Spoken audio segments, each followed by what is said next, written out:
শারদ্দাতবাবু আপনাকে দিয়ে শুরু করছি। শারদ্দাতবাবু, সেই ছবিটা আমরা বারবার দেখাতেও পারছি না, সেই ছবিটা যতবার দেখাতে হচ্ছে ভয়াবহ ছবি, আমাদের ওয়াটারমার্ক দিতে হচ্ছে। আপনি যদি একটু ডেসক্রাইব করি আবার, যে হাসপাতাল উত্তরবঙ্গের, সেই হাসপাতালে রোগী তার দেহ খুবলে খাচ্ছে কুকুর, ঠিক আছে, সারা পৃথিবীর কোনো না কোনো হাসপাতালে এরকম কিছু হতে পারে, কিন্তু তারপর হাসপাতালের সুপার তিনি বিভিন্ন কিছু বলতে বলতে এটাও বললেন যে কুকুরদের জন্য এটা হচ্ছে। এরপরে আরেকটা ছবি আমি দেখাবো, যে ছবিতে রাস্তা ভেঙে যাচ্ছে, মেরামতির লোক নেই। আপনি যদি এম বাইপাস দিয়ে পুরো জায়গাটা দিয়ে যান, পুলিশিং নেই। ডাক্তার, ইঞ্জিনিয়ার, চিকিৎসক, স্থাপত্যবিদ, সিভিক ভলেন্টিয়ার সবাই একটা কারণে ব্যস্ত, 21শে জুলাই। মানে রাজ্যটাকে তাহলে বন্ধ করে দিন। আজকে মহামান্য বিচারপতি যে কথাটা বলেছেন যে সিভিক, মানে এই মুহূর্তে একটা সরকারি ছুটি ঘোষণা করে দেওয়া হোক, তাহলে এত হ্যারাসমেন্ট কেন হবে বাংলার মানুষের?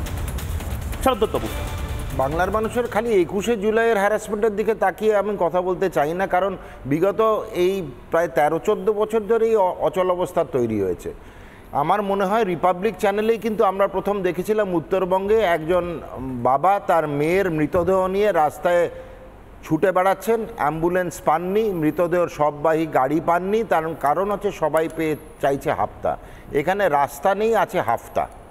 কাটমানির ব্যবসা চলছে তো পশ্চিমবঙ্গে, এটা নতুন কিছু নয়।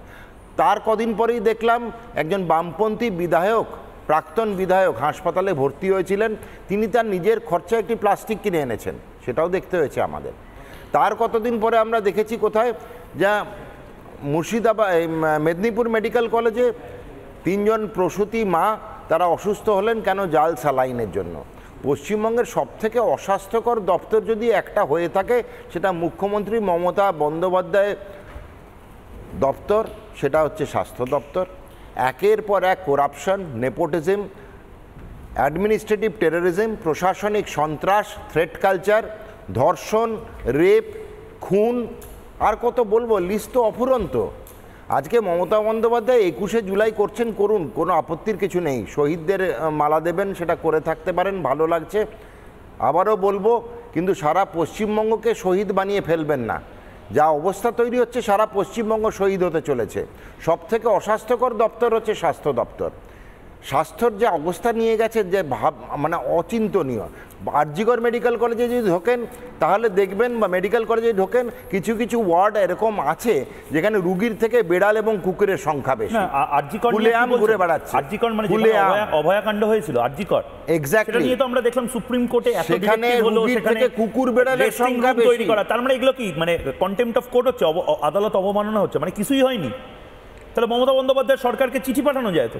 পশ্চিমবঙ্গ, আমার মনে হয় সারা ভারতবর্ষের স্বাস্থ্য দপ্তরের যদি আমরা তালিকা করি, এই তালিকার সবথেকে নিচে যাবে পশ্চিমবঙ্গের স্বাস্থ্য দপ্তর। এখানে যে অবস্থা পরিষেবা, সেই পরিষেবাটা না বলাই বা উচিত।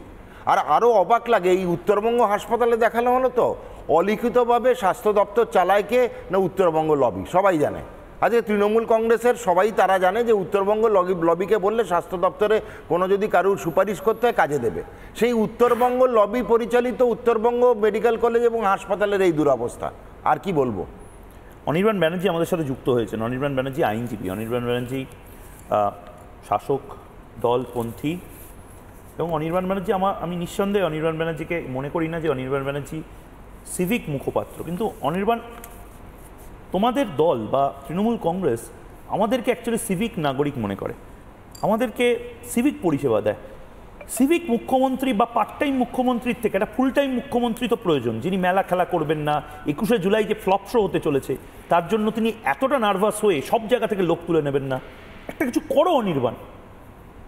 নানা ধরনের কন্টেন্ট দেখার জন্য লাইক করুন, শেয়ার করুন আমাদের ফেসবুক পেজ, সাবস্ক্রাইব করুন আমাদের ইউটিউব চ্যানেল। পাশাপাশি অন্যান্য ব্রেকিং নিউজের জন্য অবশ্যই চোখ রাখুন রিপাবলিক বাংলায়।